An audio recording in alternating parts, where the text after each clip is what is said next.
Most people know Zeus as the god who throws lightning bolts from Mount Olympus, but that's just scratching the surface. Zeus's story is actually the backbone of all Greek mythology, a dramatic saga of family betrayal, cosmic warfare, and divine justice. His journey takes him from a hidden baby destined to overthrow a tyrant, through a decade-long war that shook the universe, to becoming the ultimate ruler who enforces law and order across the cosmos. Along the way, he battles monsters older than time itself, forges alliances with gods, and shapes the destiny of both mortals and immortals. This is the complete story of how Zeus rose to power and why he remains the supreme authority in Greek mythology. Zeus's story begins with a terrifying prophecy. His father Cronus, king of the Titans, received a warning that one of his own children would overthrow him, just as he had overthrown his father Uranus before him. Consumed by paranoia, Cronus made a horrifying decision. Every time his wife Rhea gave birth, he would swallow the newborn whole. One by one, he devoured 5 children: Hestia, Demeter, Hera, Hades, and Poseidon. When Rhea became pregnant with her 6th child, she couldn't bear to lose another. In desperation, she fled to the island of Crete. There, hidden deep within a cave on Mount Dicte, she gave birth to Zeus. To trick Cronus, Rhea wrapped a large stone in baby clothes and presented it to her husband, who swallowed it without hesitation, believing he had consumed his youngest child. The infant Zeus was raised in absolute secrecy on Crete. He was nursed by Amalthea, a divine goat whose milk gave him extraordinary strength. But keeping a godchild hidden from the ruler of the universe wasn't easy.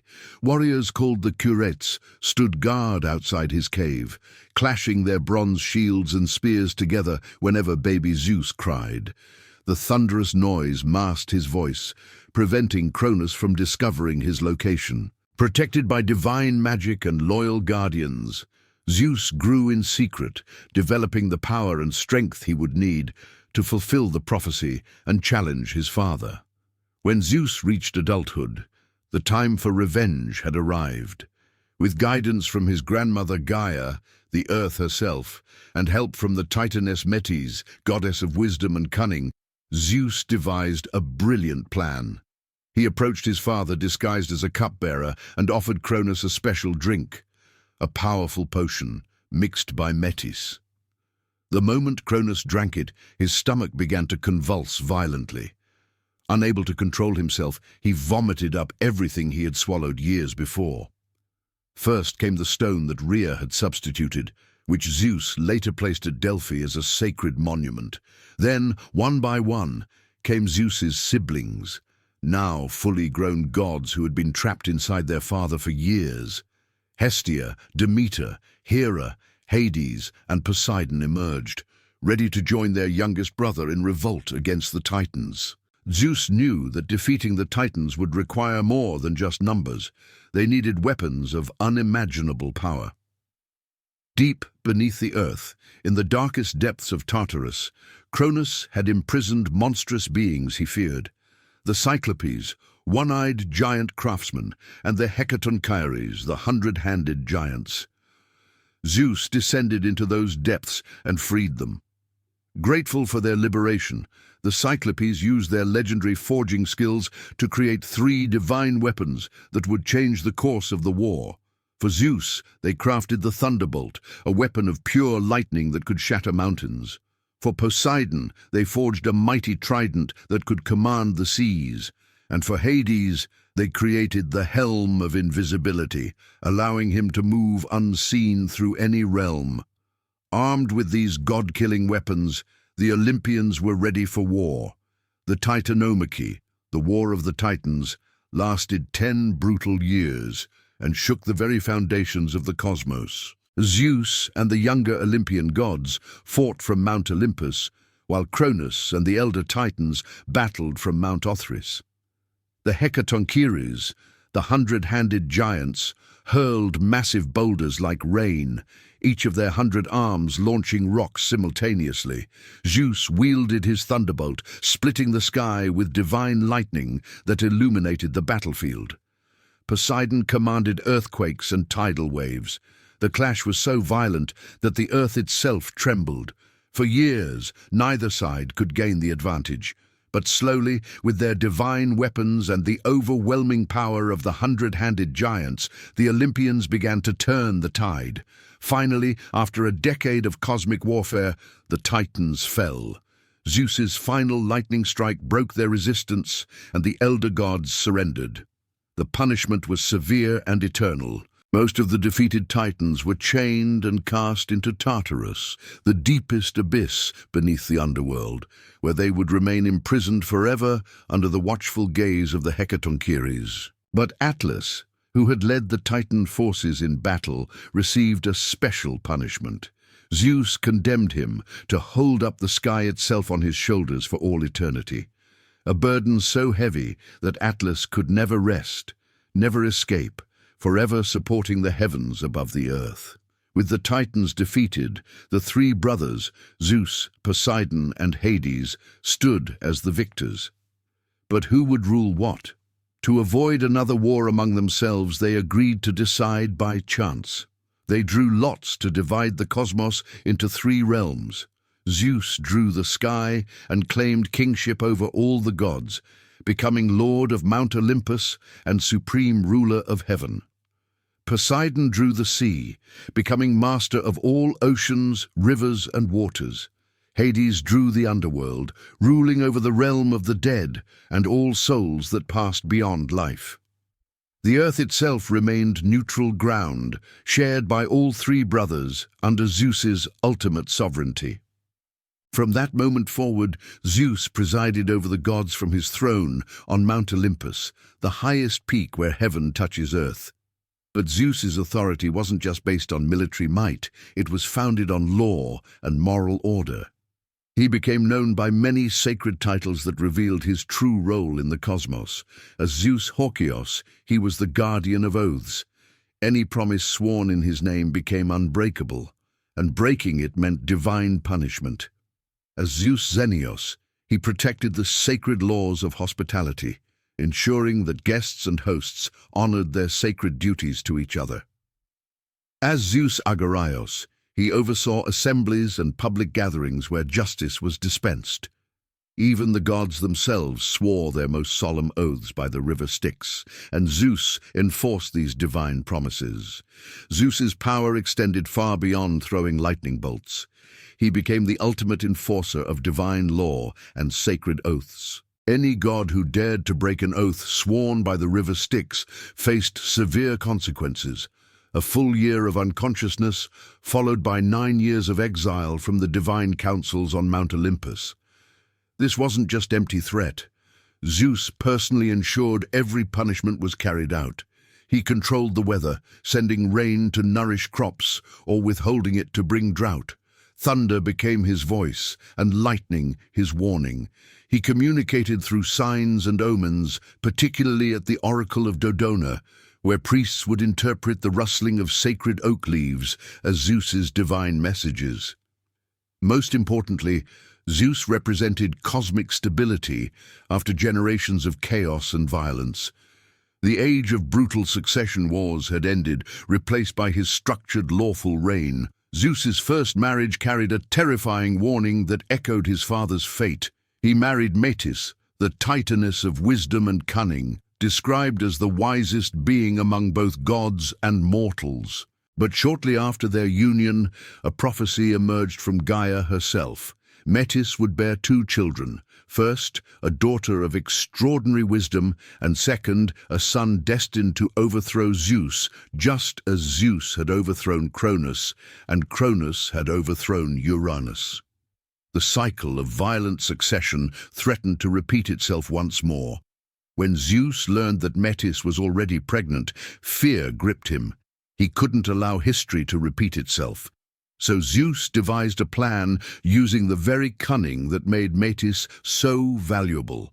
He tricked her into transforming into something small Accounts vary whether it was a fly or a drop of water, and then swallowed her whole while she was still pregnant with their daughter. But swallowing Metis didn't end the story, it only moved it inside Zeus. Metis remained alive within Zeus's stomach and continued her pregnancy.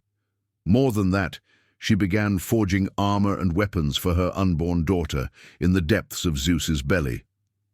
As the child grew, Zeus developed an unbearable headache that intensified until he was screaming in agony, loud enough to shake Mount Olympus itself. The pain became so excruciating that Zeus demanded help, either Hephaestus, the smith god, or Prometheus, the Titan, depending on the version, took an axe and split Zeus's skull open. In an explosion of divine light, Athena emerged, not as an infant but as a fully grown goddess, already wearing the armor and helmet her mother had crafted.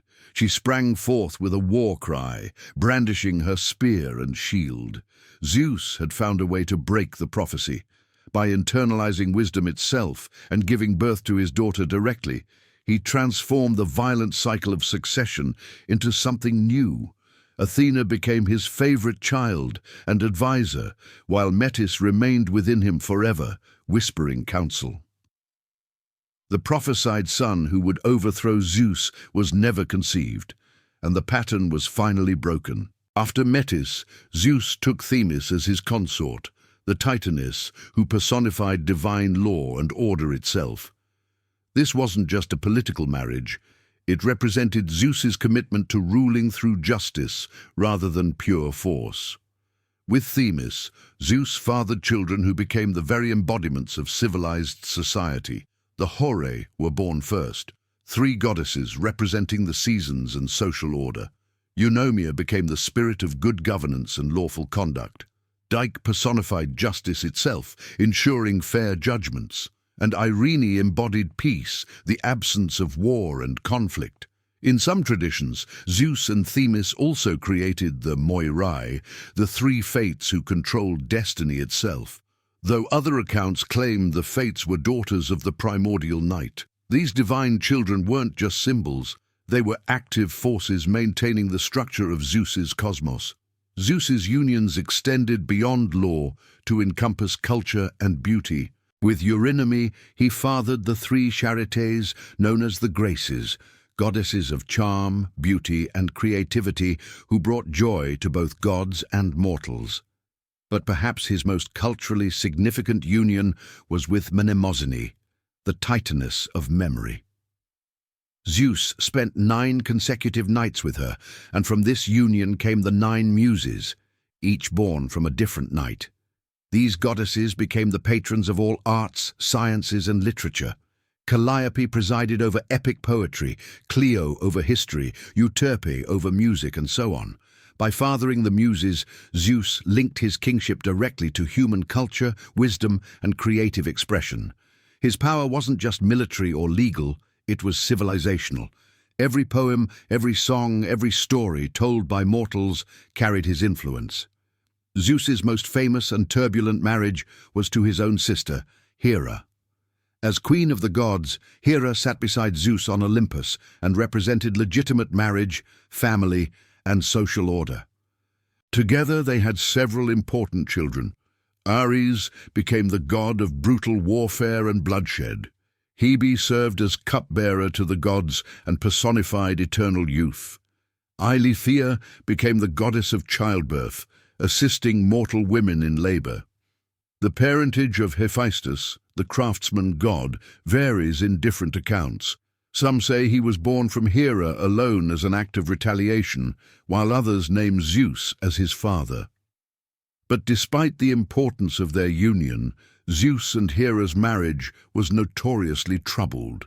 Zeus's countless affairs with other goddesses, nymphs, and mortal women created endless conflict. Hera, as the patron of legitimate marriage, took these betrayals personally and often persecuted Zeus's illegitimate children, creating some of mythology's most dramatic conflicts. Even after defeating the Titans, Zeus's rule faced new challenges from the cosmos itself. The Gigantomachy, the war of the giants, erupted when Gaia, still bitter over her Titan children's imprisonment, gave birth to a race of enormous beings specifically designed to overthrow the Olympian gods. These weren't ordinary giants. They were born from the blood of Uranus that had fallen on the earth, making them primordial forces of chaos. The giants were nearly invincible, and prophecy declared that they could not be killed by gods alone. A mortal hero had to strike the final blow. This is where Heracles, Zeus's future demigod son, would eventually play a crucial role. The Gigantomachy demonstrated that even the most powerful gods needed cooperation with exceptional mortals. It also showed that Zeus's authority rested not just on divine might, but on alliances that bridged the gap between heaven and earth. But the greatest single threat to Zeus's reign came from Typhon, the most terrifying monster ever born. Created by Gaia and Tartarus specifically to destroy Zeus, Typhon was a creature of pure chaos and destruction. From the waist up, he was humanoid, but massive beyond comprehension. From the waist down, instead of legs, he had countless writhing serpents. His arms ended in 100 dragon heads, each spewing fire and venom. His eyes blazed with hatred, and his roar was so terrible that even the gods fled in terror when they first heard it. Some accounts say his head brushed the stars themselves. The battle between Zeus and Typhon shook the entire cosmos. Zeus unleashed his thunderbolts in a continuous barrage, each strike illuminating the heavens like a second sun. The combat raged across multiple battlefields as Typhon fled from mountain to mountain. At one point, Typhon actually gained the upper hand. He wrapped Zeus in his serpentine coils, wrenched away Zeus's sickle, and cut the sinews from Zeus's hands and feet, completely paralyzing the king of the gods. The disabled Zeus was dragged to a cave in Cilicia, where a dragon woman named Delphine guarded both Zeus and his severed sinews. It seemed the prophecy of Zeus's downfall might finally come true. But Hermes, the cunning messenger god, along with Ægipan, managed to steal back the sinews and restore them to Zeus's body. Reinvigorated and furious, Zeus pursued the fleeing Typhon with renewed vengeance. The fates themselves intervened, tricking Typhon into eating enchanted fruits that weakened him significantly. In the final confrontation, Zeus cornered the monster in Sicily and hurled the entire Mount Etna on top of him, burying Typhon alive beneath millions of tons of volcanic rock. To this day, the volcano's eruptions and fire are said to be Typhon's imprisoned breath trying to escape. This victory against the last cosmic challenger confirmed Zeus's absolute supremacy over the universe. Zeus's role extended far beyond military conquest. He was also the ultimate judge who punished those who defied divine law.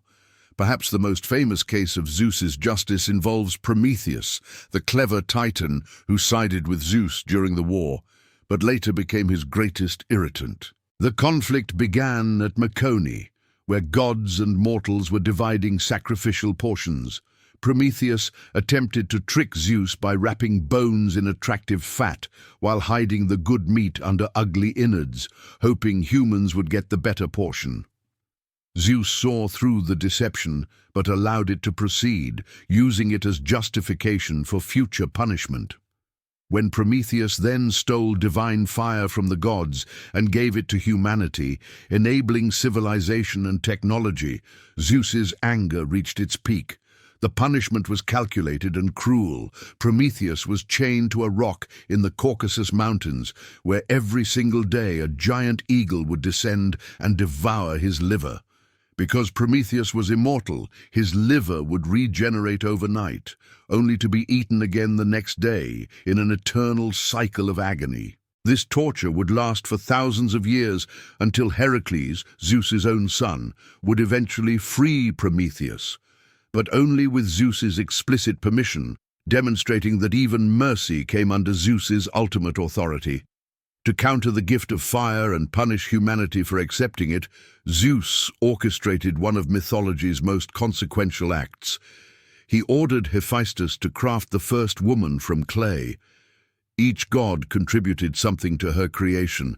Athena gave her skills in weaving, Aphrodite gave her beauty and charm, Hermes gave her cunning speech, and Apollo gave her musical talent.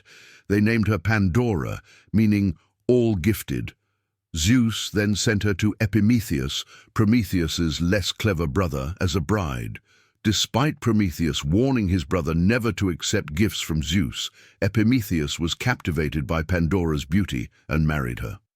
Pandora came with a mysterious jar, later mistranslated as a box, which she was explicitly told never to open. But curiosity overwhelmed her, and when she finally lifted the lid, all the evils, diseases, hardships, and sufferings of humanity came pouring out into the world. Death, disease, pain, sorrow, and countless miseries escaped to plague mankind forever. By the time Pandora slammed the lid shut, only one thing remained trapped inside: hope. Zeus's revenge on humanity was complete. They now possessed fire and knowledge, but would suffer for it eternally, with only hope to sustain them through their struggles. In the underworld, Zeus's justice created eternal punishments for those who had committed the most heinous crimes against the divine order. Tantalus, a king who had been honored to dine with the gods, decided to test their omniscience by murdering his own son Pelops, cooking him and serving him to the gods as a meal. Though the gods immediately recognized the crime and resurrected Pelops, Tantalus's punishment was designed to match his offense. He was placed in a pool of water beneath a fruit tree, but whenever he bent to drink, the water would recede, and whenever he reached for the fruit, the branches would rise beyond his grasp. Eternal hunger and thirst, forever tantalized by food and drink just out of reach. Sisyphus, the cunning king who had cheated death itself and betrayed divine secrets, was condemned to roll a massive boulder up a steep hill, only to have it roll back down just before reaching the summit, forcing him to start over for eternity. And Ixion, who had attempted to seduce Hera herself, was fooled by Zeus into coupling with a cloud shaped like Hera, which produced the race of centaurs. For his presumption, Ixion was bound to a flaming wheel that spins forever through the sky. These punishments weren't just revenge. They were cosmic reminders that challenging divine authority brought consequences beyond imagination. Zeus's judgment extended to humanity as a whole. During the Bronze Age, mankind became so wicked, violent, and disrespectful of the gods that Zeus decided to wipe them out entirely and start over. He unleashed a catastrophic flood that covered the entire earth, drowning nearly every living creature. Only 2 mortals were saved: Deucalion, son of Prometheus, and his wife Hera, daughter of Epimetheus and Pandora. Warned by Prometheus of the coming disaster, Deucalion built a wooden chest, essentially an ark, and he and Hera survived 9 days and nights floating on the floodwaters. When the waters finally receded and they landed on Mount Parnassus, they found themselves alone in a drowned world. Desperate to repopulate the earth, they consulted an oracle who told them to throw the bones of your mother behind you. After much confusion, they realized this meant stones from the earth, Gaia, mother of all. As they walked, throwing stones over their shoulders, a miracle occurred. The stones thrown by Deucalion became men, and those thrown by Hera became women. From these stone-born people came a new, purer generation of humanity. Zeus had reset the world, demonstrating that his justice could be both destructive and restorative. Beyond cosmic events, Zeus played a crucial role in daily Greek life. As Zeus Haikisios, he protected suppliants, those who sought refuge and mercy, making every altar and hearth a sanctuary. Kings claimed to rule by descent from Zeus, using divine lineage to legitimize their authority over cities. The concept of xenia, sacred hospitality between guest and host, fell under his protection, and violating it meant inviting Zeus's wrath. The most visible celebration of Zeus's supremacy was the Pan-Hellenic Olympic Games, held every 4 years at Olympia in his honor. These weren't just athletic competitions. They were religious festivals where all Greek city-states declared truces and athletes competed as offerings to Zeus himself. Winners received not money, but wreaths and eternal glory, their victories seen as blessed by the king of gods. Zeus's symbols appeared everywhere in Greek culture. The eagle, his sacred bird that could fly nearest to the heavens. The oak tree, through which he spoke at Dodona. The thunderbolt, marking his power. And the aegis, his divine shield often carried by Athena. These symbols reminded every Greek every day that Zeus was watching and judging their actions. Zeus's role as father produced many of Olympus's most important gods. His union with Leto, a titaness of grace and motherhood, resulted in one of mythology's most dramatic birth stories.